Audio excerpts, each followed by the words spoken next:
Dalam istilah agama, inilah yang dipanggil redha. Redha ni payah, tuan-tuan. Redha ni payah. Ada orang masih belum boleh move on lagi. Mengomel siang malam, pagi petang, tak selesai-selesai. Sebab itu datang dalam satu bidang ilmu tasawuf ini, dia panggil redha. Dia redha ni kata ulama, dia asal daripada perkataan radiya yarda ridwanan. Maknanya redha ini senang, suka, setuju, puas, rela. Manusia kalau ada sifat senang, suka, setuju, puas, rela, banyak masalah akan selesai. Sebab itu kalimat ar-ridha kata para ulama, dia lawan dari perkataan as-sukht. Sukht maknanya marah-marah. Sukht maknanya tak puas hati. As-sukht maknanya tidak suka dan tidak sokong. Justru redha dalam Al-Quran disebut berulang kali. Kata ulama yang buat kajian, kalimat redha cukup banyak digunakan di dalam Al-Quran dalam pelbagai bentuk derivasinya sampai mencecah 73 perkataan. Ada derivasi redha ini yang paling banyak disebut radu. Mana apa artinya? Redhalah kamu. Itu boleh rujuk dalam surah Al-Maidah ayat 119. Surah At-Taubah ayat 58, 59, 58, 59, 87 dan 93. Begitu juga dalam surah Yunus ayat yang ke-7, surah Mujadalah ayat yang ke-22 dan juga dalam surah Al-Bayyinah ayat yang ke-8. Radu, redhalah kamu. Sebab itu redha dia adalah disiplin dalam ilmu tasawuf. Orang kalau nak belajar tentang redha, dia kena belajar tasawuf. Sebab tasawuf ini adalah disiplin yang mendidik dan menundukkan nafsu. Dia manusia ni, level nafsu manusia ni berbeza-beza. Ada orang nafsunya dia panggil nafsu amarah. Orang nafsu amarah ni, bagi dia baik dan jahat sama saja. Mana kalau kita terperangkap di dalam kitaran ini, kita nafsu amarah. Baik dan jahat sama. Bahkan orang yang nafsu amarah, dia tak menyesal pun kalau buat jahat. Bahkan dia rasa gembira dan lega kalau dapat buat jahat. Contoh, dalam Quran ada ayat, wailul likulli humazatil lumazah. Cilakalah, ni Allah Ta'ala sebut, cilakalah orang yang mulutnya tak ada insurans.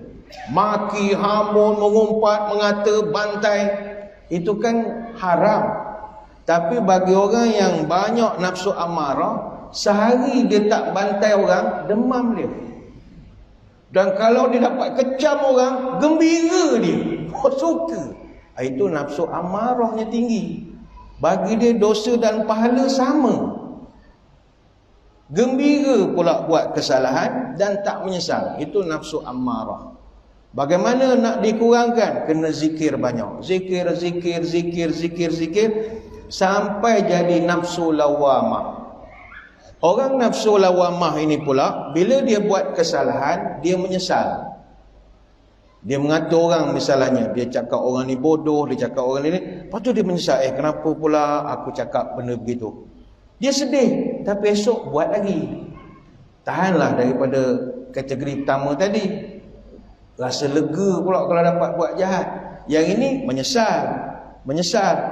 Tapi esok buat lagi. Ini yang jenis keluar penjara, masuk penjara, keluar penjara, masuk penjara. Nafsu lawamahnya tinggi. Kita drill lagi, bagi dia zikir lagi, zikir, tarbiyah, sampai jadi nafsu mulhamah. Mulhamah ini orang yang dah mula diberi hidayah, petunjuk nak jadi baik. Tetapi dia belum boleh jadi baik sebab dia masih berada di sempadan, border saja. Orang yang dalam border ini tak boleh tenang lagi. Dia masih dalam 50-50. Baru dia beri ilham. Kalau dia masuk kawasan selamat, barulah betul-betul dia selamat. Maknanya dia masih ada tarikan untuk balik kepada sejarah dia hak dulu-dulu.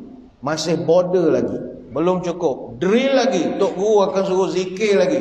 Zikir sampai jadi nafsu mutmainnah. Mutmainnah ni apa artinya? Tenang. Maknanya orang dah sampai nafsu mutmainnah, dia dah tenang, tak tergugat hidupnya dengan kesenangan atau kesusahan. Begitu tenang sehingga dia tak digugat oleh sihat maupun sakit, hinaan ataupun pujian. Bagi orang yang berada pada tahap nafsu mutmainnah, pujian atau hinaan sama saja, tak ada masalah. Orang buat live Facebook misalnya, orang tunjuk like, dia okey.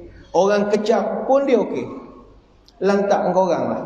Kau nak begini ke, jari begini ke, kau nak keluar gambar, keluar api marah ke, bantai lah.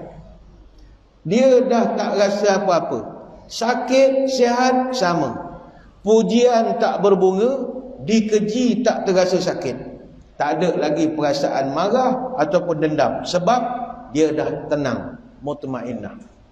Oh, dapat fasa ni tuan-tuan, syok. Berapa ramai sekarang orang, ketenangan benda yang paling mahal sekarang.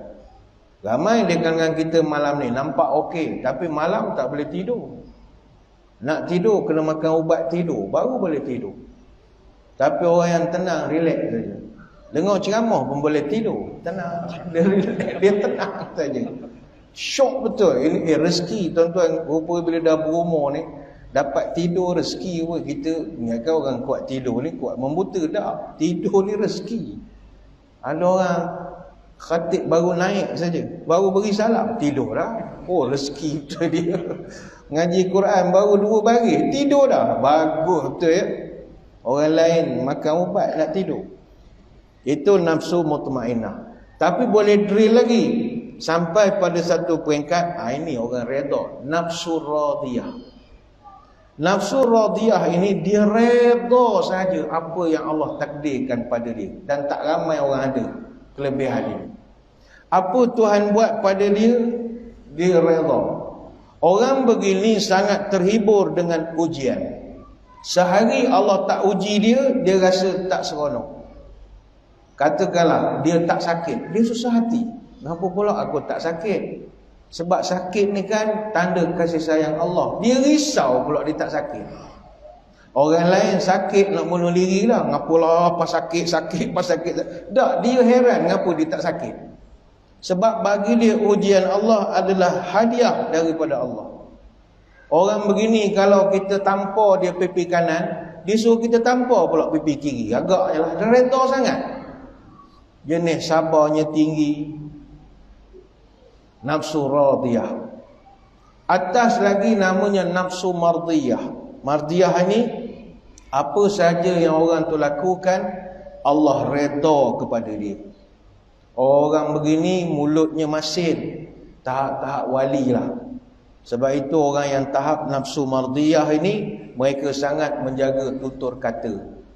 Sebab kalau dia kata sesuatu, insya-Allah jadi. Kalau dia jatuhlah. Bukan kehendak dia, Allah redha dengan kehendak dia.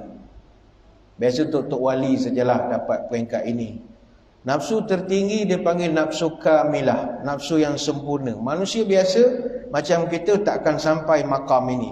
Ini makam hanya untuk para rasul dan nabi-nabi saja. Manusia macam kita ini, kalau setakat peringkat nafsu mardiyah pun, ni pun dah taraf wali besar dah.